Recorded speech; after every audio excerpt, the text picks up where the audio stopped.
بچهای خوش رو کدام زن داره خوب گوش کنه.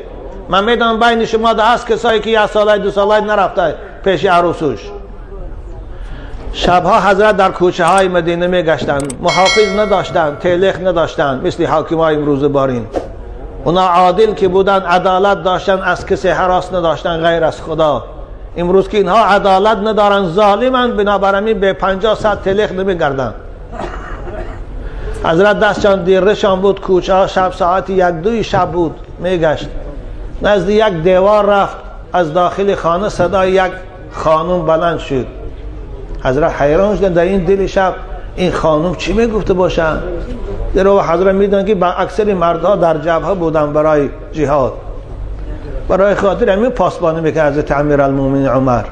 رفتن نزد دریچه خانه، گوش انداختن که صدای بیت خانی یک زن بلند شد، این بیت میخوان، سرود میخوان.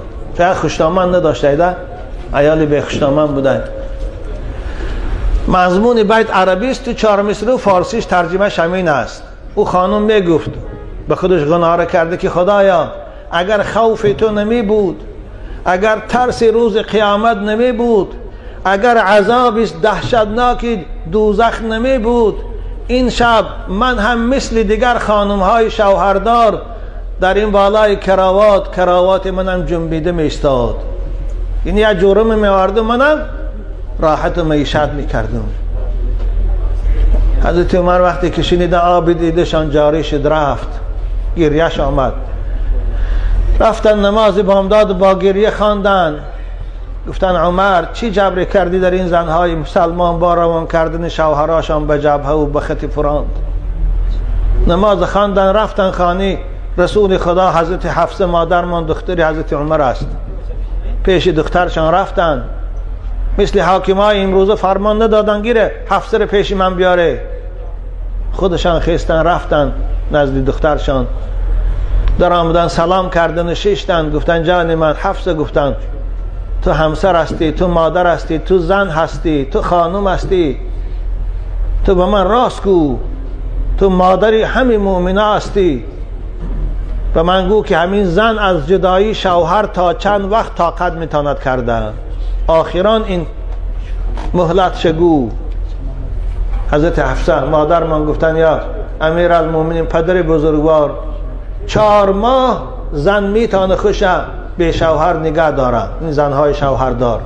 بعد از 4 ماه که گذشت، ماه 5م و 6م بی طاقت میشه، احتمال است این که برای خطا رو و خیانت کند، چرا دیگه خوش کنترل کرده نمیتواند. خلاصه عقلش دیگر نمیتواند که پیش راه شهوت و نفس گیرد، احتمال است خیانت کند. 4 ماه فهمیده زندارا غمی زنات نکو خورید. حضرت آمدن فرمان برآوردن تمامی سردارای لشکر که کسانی که در خطای فرانت هستند همسر در خانه داشته باشند، از 4 ماه زاید اونها رو من نکنید. 4 ماه کشید گردانده به وطن روان کنید، جاشانده قوه های نو برید، برای خاطری که زنهای مسلمان به شوهراشان خیانت نکنند، بیکار نشان. بنابر کدام همسر داره شوهرای عزیز، همسراتان فراموش نکنید. لااقل شما در 10 ماهگی روید که همین 2 ماه پیش او دستت خرسان شود و با بیایید.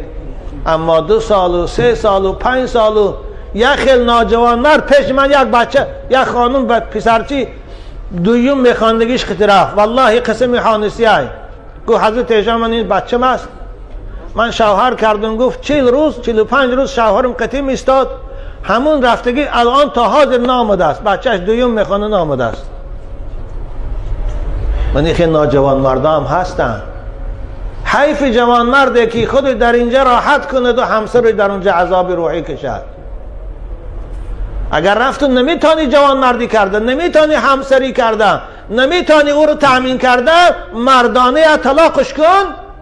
یک طلاق او بیچاره کل معلقه در بین آسمان و زمین نگردن. اگر خواهی باز که رفتی میتونی با گشتگیریش یک طلاقی کردی، 3 ماه پسای 3 سال پسای اگر زنی با وفا باشد برات استاد. لیکن که نخواستی او عده‌اش برات شوهر کند ده، مگر او در دام تو چسبیدگی است تو اینجا راحت کنی و اونجا عذاب کشد. خدا قرآن برای ما این نهی میکند ولا تذروها کالمعلقه، زنها تا بین آسمان و زمین معلق نگاه نداره، نه زنشان میکنه که او راحت کند، نه سرشان میتید که او جدا شود و شوهر کند. مسلمان نباید این کار کنه. انشاءالله گمان دارم در بین شما این تو مردهای و این تو جوانهای بیناموس نبودگی است. همه شما انشاءالله جوانهای بغیرت و بناموس، زیرا که زن شیشه ناموس هر مرد است. هیچ مرد نمیخواد که همسرش ناراحت شود و همسرش خیانت پیشه شود و به خودش و به فرزنداش خیانت کنه. خواهش میکنم عزیزان من نصیحت من فراموش نکنه. همسراتان با صدای تلفنتان با مهربانی و نوازش همیشه پرسیده